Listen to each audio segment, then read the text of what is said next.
नमस्कार, आदाब, सत श्री अकाल। मेरा नाम है विशाल और आप रातों रात देखना शुरू कर चुके हैं। रातों रात में आज हमारे साथ बाबा मौजूद हैं क्योंकि हमारे सहयोगी सुमन का तबीयत ठीक नहीं चल रहा है। बाबा ही आपको आज रातों रात में एक ऐसी खबर बताने जा रहे हैं, ऐसी विश्लेषण करने जा रहे हैं जिसके बाद से आपको लगातार पता चलेगा कि बिहार और देश में क्या कुछ हो रहा है।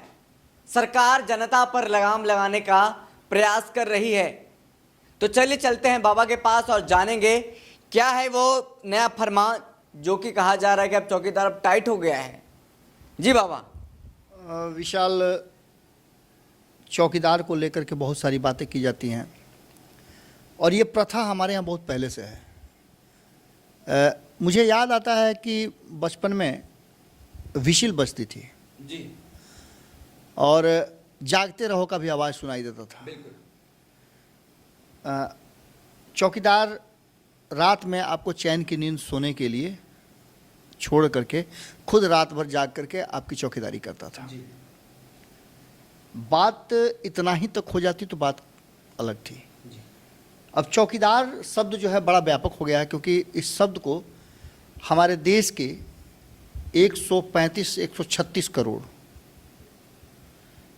बिहारियों के जो चुने हुए प्रतिनिधि हैं, सबसे बड़े नेता जो हमारे हैं, जिन पर इस देश का पूरा बागडोर है, दारोमदार है, प्रधान सेवक, उन्होंने इस चौकीदार नाम को अपने आत्मसात कर लिया है।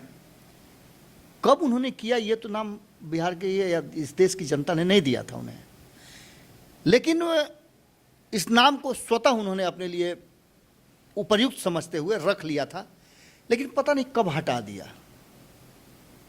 चुनाव जीत जाने के बाद हटा दिया। जी, उन्होंने हटा दिया। वादे तो बहुत सारे किए हमारे प्रधानमंत्री ने और बड़ी सम्मान करते हैं हम उनका, और डर भी लग रहा है आज उनके टाइट होने से, आज डर भी लग रहा है। लेकिन हम पत्रकार हैं, हम वो चौथे पिलर हैं जो बाकी के 3 पिलर अगर गिर भी जाते हैं तो हम एक पिलर पे इस लोकतंत्र रूपी मकान को खड़ा रखने का मादा रखते हैं। इसमें कोई दो राय नहीं है। अब कल ही के बाद घटना आप लीजिए ना, कल जो आपके साथ घटना घटी, आप कोई चोरी डकैती तो कर नहीं रहे थे, ना ही शराब की तस्करी कर रहे थे, फिर आपको क्यों सदन से भगाया जा रहा था? सदन के परिसर से क्यों आपको भगाया जा रहा था? दूसरा, आप एक जनप्रतिनिधि के साथ थे। फर्क इतना ही था कि वो सत्ता के नहीं थे, विपक्ष के थे। और ऐसी स्थिति में मैं आप दाद देता हूं आपके हिम्मत की, और आपने इन सब के बाद कोई भी रुदाली वाला एक्ट नहीं किया, ना आपने उस पर कोई बड़ा बिखेड़ा खड़ा किया।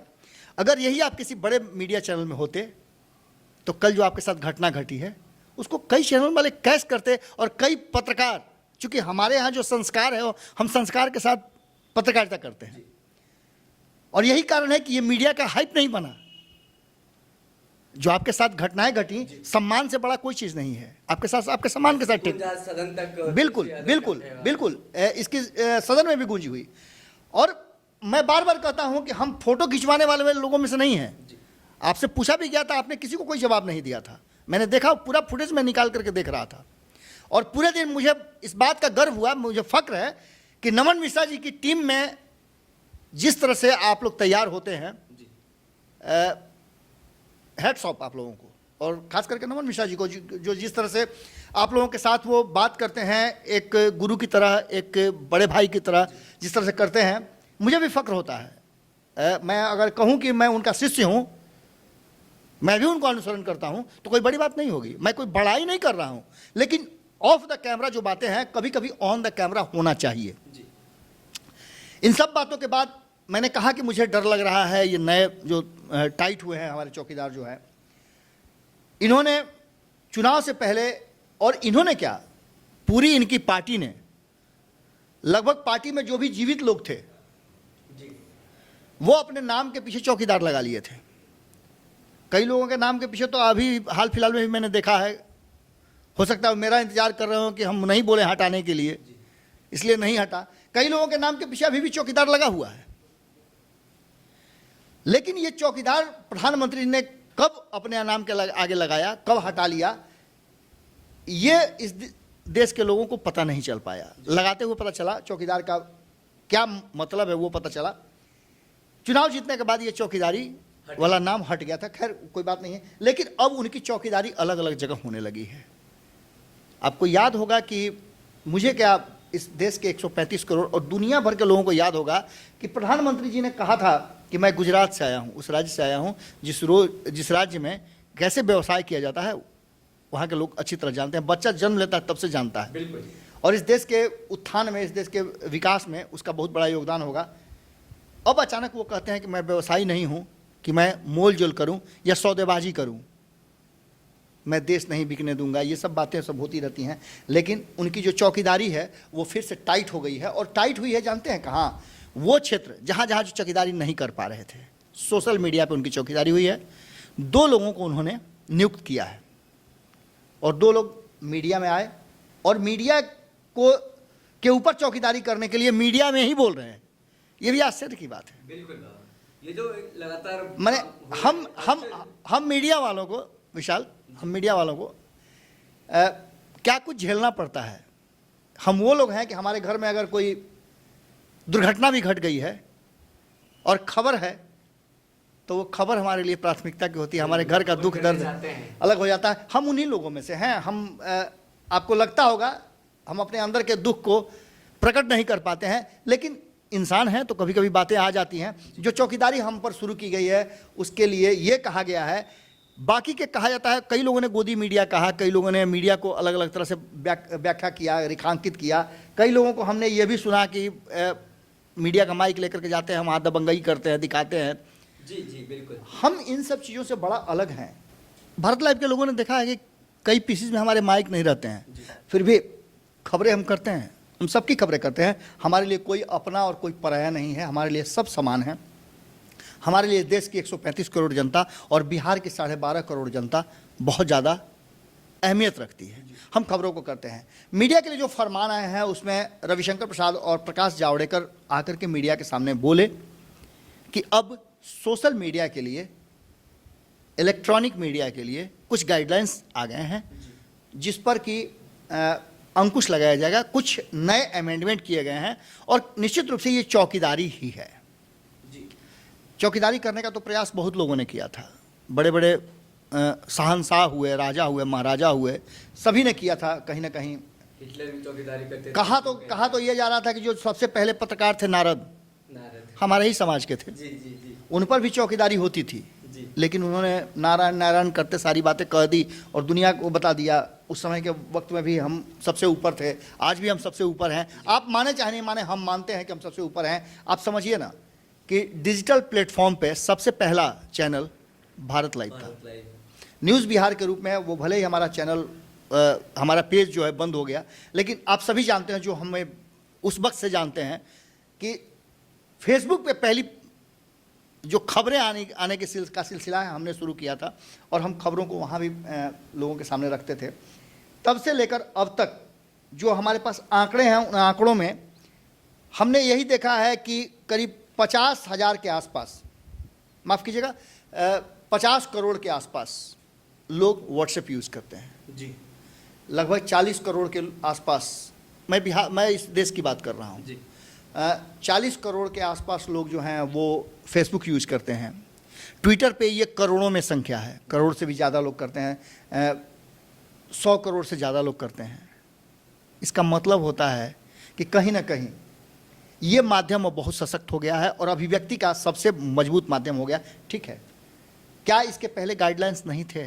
गाइडलाइंस थे, लेकिन आपके मोहल्ले में जब थाना हो और थाने का इंस्पेक्टर, थाने का सिपाही जब आपके दरवाजे के पास आकर रोज़ एक बार चक्कर लगाने लगे तो मामला संगीन हो जाता है। संगीन इसलिए हम बता रहे हैं कि आपके मन में दहशत होने लगती है कि आखिर क्या बात है कि रोज़ कहाँ रेकी कर रहा है। जो कभी थाना कोई घटना होने के बाद नहीं पहुँचता हो और रोज़ आपके दरवाजे पे आना शुरू करे, आपकी चौकीदारी शुरू कर दे, तो आपके मन में संदेह होने लगेगा कि कुछ ना कुछ बात तो जरूर होती है। इन सब बातों को लेकर के जो चीज़ें सामने आ रही हैं कि 3 स्तरीय सोशल मीडिया को निगरानी रखने की व्यवस्था की गई है। इसमें कहा गया है कि कंपनियों को खुद ही अपने अंदर में चीफ कंप्लायंसेस के लिए लोगों को नियुक्त करना होगा और वो समय समय पर सरकार को जानकारी देंगे कि किस तरह का उनका काम चल रहा है। खास करके इसमें शब्द देखिए, शब्दों के साथ कैसे खेला जाता है। इसमें कहा गया है कि सोशल मीडिया पे गलत चीजें डालने वाले, गलत चीजें डालने वाले और हत्या जैसे संगीन अपराध को करवाने वाले और करने वाले जी। आप समझिए ना कि भैया आपने ये तो कर दिया, इसमें मीडिया को भी आपने शामिल किया है। और मीडिया कभी भी किसी को उकसाता नहीं है। अगर उकसाता है तो उसके लिए कानून बने हुए हैं, आप दंड देते हैं ना जी। अलग से क्या जरूरत थी। तो गलत इस्तेमाल करने और इस चीज़ को फोरम पे ले जाने की बात की जा रही है। इसके साथ साथ जो हमने बातें की है, कुछ तथ्य हैं जो हम देख पाए हैं, जो हम उस जो उनका प्रेस वार्ता हो रहा था उस प्रेस वार्ता से निकाल पाए हैं। उसमें महिलाओं के खिलाफ आपत्तिजनक जो तथ्य आप अगर सोशल मीडिया पे डालते हैं तो उसके लिए भी आप दंडित किए जाएंगे। ये पहले से भी था जी। यहाँ तक पहले से था कि बिहार में तो आप नीतीश जी तो इससे पहले 2 स्टेज आगे बढ़ गए। बिल्कुल। तो बड़े चौकीदार से पहले छोटे चौकीदार ने बड़ी चौकीदारी की है जी। उन्होंने तो पहले ही बहुत तरह के पाबंदियां जी बिल्कुल बिल्कुल बिल्कुल। इसके साथ साथ हर महीने कंपनियों को जो कंपनियां हैं, एजेंसीज हैं, उनको सरकार को बतानी होगी कि वो किस तरह की व्यवस्था कर रहे हैं, उनके यहाँ क्या क्या कंटेंट जो हैं वो गलत आए हैं। सबसे बड़ी बात है कि जो पहला कंटेंट डालेगा उस पर होगा। तो भैया उत्कर्ष पर क्यों हुआ? पहला तो उसने नहीं डाला था, उत्कर्ष ने पहले तो डाला नहीं था, लेकिन उस पर एफआईआर आपने क्यों दर्ज किया? सवाल बहुत हैं सवालों के तह में जाने पर। लेकिन सरकार भी आपकी है, सरोकार भी आपका है, जिस पर चाहे लाठी बरसाइए, जिस पर चाहे फूल बरसाइए। खैर हम आपके किसी भी कानून को मानने से, हम कानून मानने वाले लोग हैं, हम मानने के लिए हर समय तैयार। और ऐसे भी हम उस तरह के कोई आपत्तिजनक, हाँ एक और चीज़ हुआ है इस पूरे ये में कि 3 माह के अंदर ये सब कुछ कर लेना है। जो भी एजेंसियां हैं उनको 3 महीने तक अपने आप को ऐप में अगर कुछ कमी है जी बिल्कुल बिल्कुल 3 महीने के बाद आप उस दायरे में आ जाएंगे और आप पर वो सारे नियम लागू होंगे। इसके साथ ही ओटीटी प्लेटफॉर्म को लेकर के बहुत सारी बातें हैं। सरकार का कहना यह है कि ओटीटी प्लेटफॉर्म को लेकर के उस पर जो कंटेंट्स आते थे उस कंटेंट को लेकर के शिकायतें आ रही थी लगातार। टीवी चैनल्स पर शिकायतें नहीं आती हैं। टीवी चैनल के ही एक एंकर हैं रवीश कुमार, मैं दोबारा उनका नाम ले रहा हूं कल के बाद। रवीश कुमार गोदी मीडिया कहते हैं और चैनल्स को। उन्होंने यहां तक कह दिया कि मैं टीवी देखना बंद कर चुका हूं। उन्होंने यहां तक कहा कि आपके पास ये अधिकार है, आप क्या देखना चाहते हैं, क्या नहीं देखना चाहते हैं। मैं भी ये बातें कहता हूं कि आपकी इच्छा है भारत लाइव को देखने की, तो कौन रोकता है आपको? आपको इच्छा नहीं है भारत लाइव देखने की, बहुत सारे चैनल्स हैं, आप देखते ही हैं। कुछ लोग आते हैं कहते हैं कि मैं तो भैया भारत लाइव देखता हूं और चैनल देखूं चाहे नहीं देखूं। भारत लाइव जरूर देखते हैं। मुझे खुशी होती है। हम प्रयास करते हैं कि हमारे चैनल को न देखने का कोई कारण न बने और हर चैनल की ये होनी चाहिए खूबियां। लेकिन अब आप डराइएगा तो या तो आप ये कह रहे हैं कि हम जो कह रहे हैं वो करो, बिल्कुल, या फिर आप ये कह रहे हैं कि तुम करना छोड़ दो। तो कम से कम इतना तो हम जरूर कर रहे हैं कि आपने जो वादा किया था 2 करोड़ लोगों को नौकरी देने का और बिहार में 20 लाख लोगों को रोजगार देने का, भैया उसके एक पार्ट तो हम हैं। कम से कम 20 लोगों का तो रोजी रोजगार हमारे यहाँ चलता है। भीखे मांग करके करते हैं, रोज हम अपना नंबर दिए हुए हैं कि भैया उस पर आप पैसा भेजिए। 1 रुपया 2 रुपया 8 आना जो भेजते हैं उनके लिए उनको बहुत बहुत प्रणाम करते हैं हम। ऐसा करके आप 10,000 5,000 20,000 जो देते हैं, और भी जो हम विभिन्न स्रोतों से ऐड के माध्यम से या यूट्यूब हमारे जो पैसा देता है उसके माध्यम से हम आप सभी लोगों को कम से कम दाल रोटी तो चला रहे हैं। आपस में मिल करके हम लोग 4 परिवार 10 परिवार का पालन पोषण तो कर रहे हैं, किसी का आगे हाथ भिख तो नहीं मांग रहे हैं। अब ऐसी स्थिति में आप क्या कहना चाहते हैं? आप हम पर दबाव डाल करके, हमें झूठ मूठ का परेशान करके आप क्या दिखाना चाहते हैं? आप या तो दबाव बनाना चाहते हैं। हम दबाव में नहीं आने वाले लोग हैं। हाँ, कानून हम पालन करेंगे और हम पहले भी करते आए हैं। इस कानून की कोई ज़रूरत हमारे पास नहीं थी। अब इसमें सबसे बड़ी बात है कि सभी मीडिया प्लेटफॉर्म के लिए ये अब जरूरी हो गया है, ये नियम लागू होगा। ओटीटी वाली बात तो हमने आपको बता ही दिया कि उसके लिए सरकार का ये कहना है कि हमारे पास कंप्लेन आते हैं। आप तो ये भी कह रहे हैं कि खालिस्तानी बैठे हुए हैं किसान आंदोलन में, आप तो ये भी कह रहे हैं, आप तो ये भी कह रहे हैं आपके साथ वो आदमी नहीं था जो झंडा फहरा रहा था, अब तो ये भी कह रहे हैं। तो ये सारी चीज़ें आप खुद ही कह रहे हैं और खुद ही इस बात से पीछे हट रहे हैं। रविशंकर प्रसाद जी बिहार से ही हैं और कानून मंत्री भी हैं। अच्छा है कि आप कानून बनाएं, कानून के जानकार भी आप हैं। हमें गर्व होता है आपके जैसे लोगों पे, लेकिन उसका हिस्सा मत बनिए आप, जो कहीं ना कहीं लोकतंत्र को और लोकतंत्र के अलग अलग स्तंभ जो हैं उसको प्रभावित करता हो। अब आप समझिए ना कि आपको बंगाल चुनाव के पहले सीबीआई का रेड पड़ना शुरू हो जाता है, बिहार में भी इसी तरह की बातें होती हैं। कहा तो यहाँ तक जा रहा है कि नीतीश कुमार जी के कई राज हैं, इसके चलते बेचारे फंसे हुए हैं। हम ये बात नहीं कह रहे हैं, ये विपक्ष कहता है। खुद प्रधानमंत्री के साथ साथ इस देश के सत्ता में बैठे आज जितने भी लोग हैं वो सारे लोग ये बात कह रहे थे कि जैसे ही सरकार बनेगी एनडीए की, यूपीए के जितने भी नेता हैं, सोनिया गांधी से लेकर उनका पूरा परिवार तक जेल में होगा। कहाँ कोई जेल में है? कोई जेल में नहीं है। कोई जेल में नहीं है। बातें तो बहुत कुछ हुई थी, बातें तो ये भी हुई थी कि बहुत सारी बुलेट ट्रेन, तो कौन ट्रेन कहाँ कुछ चल रहा है, नहीं चल रहा है।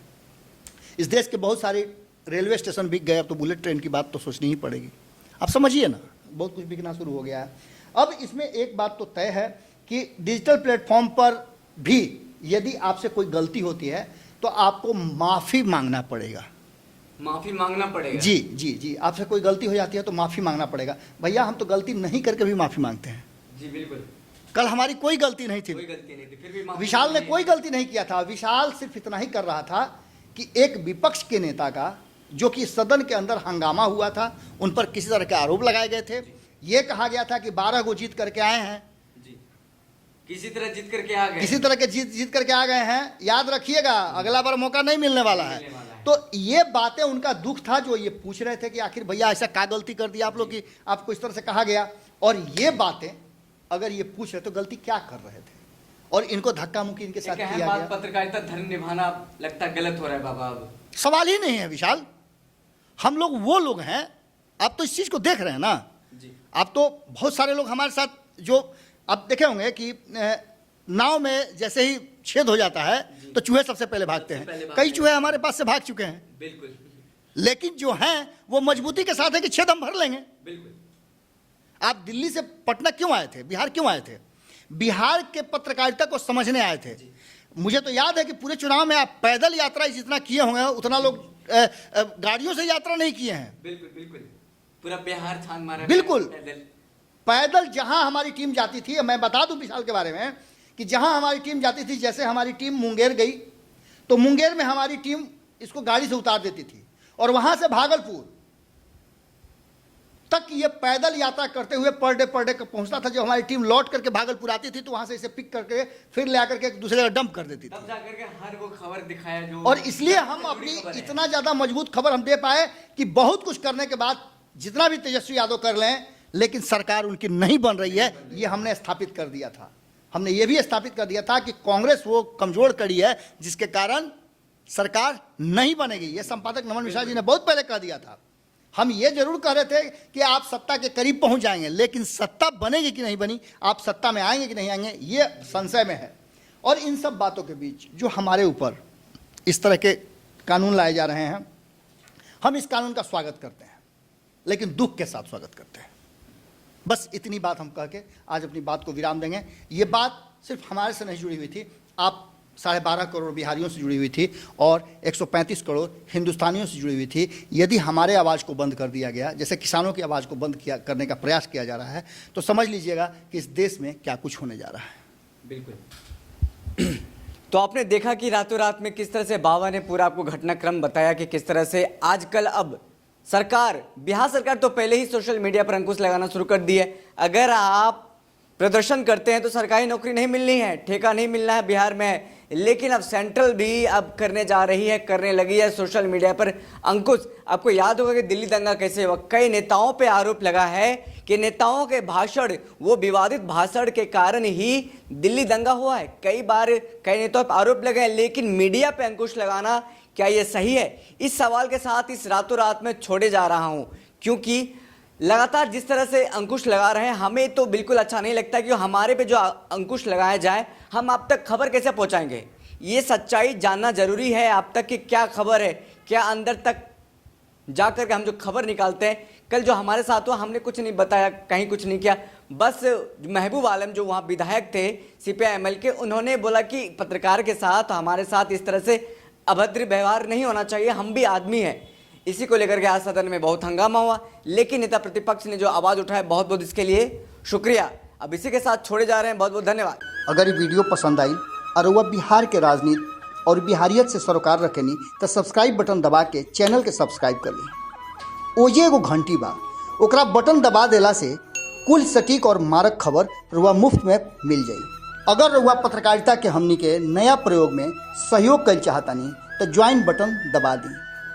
पेटीएम नंबर नोट कर ली 9386816700। धन्यवाद।